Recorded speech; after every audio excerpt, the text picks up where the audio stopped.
Right, well, don't know quite how we've done that. I really don't. One shot of substance, one actual attack, and somehow the Socceroos have beaten Japan. A second string Japan with fuck all to play for, but still Japan. And it's our first win against them since 2009. And honestly, the way things were going, I'm surprised the cameraman didn't end up having to spray WD-40 to loosen things up by the time they had to pan to the Japan goal when we scored.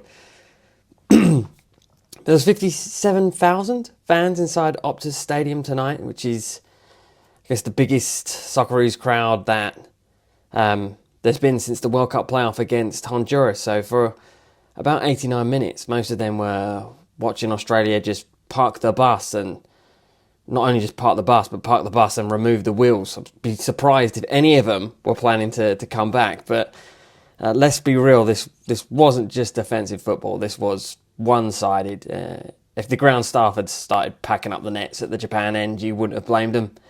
Australia had 31% possession, 297 passes, 3 shots on target, most, if not all, from distance. Japan had more shots in our box than we had touches in there. So, yeah, the stats were dreadful. It was dreadful. Let's not sugarcoat it. First 10 minutes, Japan were just all over us. And it looked like a training drill, really. I reckon by the time the cameraman panned to the side when we scored, they probably needed something to loosen up the wheels on the camera, because it would have stiffened up by then. But up pops McGree. Another massive assist for Australia in a huge game. He's done it again.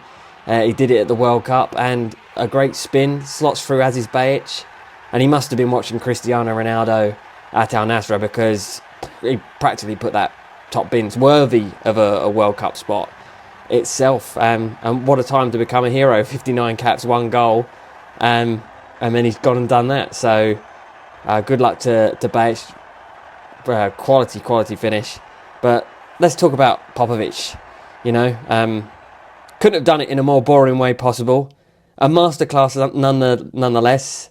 Simon Hill called it a rope-a-dope tactic on commentary, but is this sustainable? I mean, honestly, no. It kind of felt more like lightning striking than any real game plan. We had no attacking patterns, no urgency, no interest even to do anything on the ball. And really, you're struggling to see any sort of game plan. And if I'm honest, I feel like we look offensively worse than we did under Arnie. So, well, where does that leave us? Basically, through to the World Cup. Unless Saudi Arabia do something ridiculous like beat Bahrain tonight and hammer us next week by 4 or 5 in Jeddah, then we are there. We are in next June in North America. But there's still massive questions. Have we actually progressed? Is the team playing better than it was under Arnie? Can we compete against decent teams at the World Cup? Or are we just going to have to rely on Aziz Behich turning into Prime Bale again?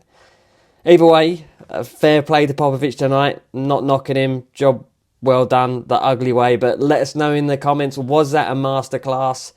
Or was that footballing fraudulence? Like, sub, all of that stuff. And see you next week after the match in Jeddah.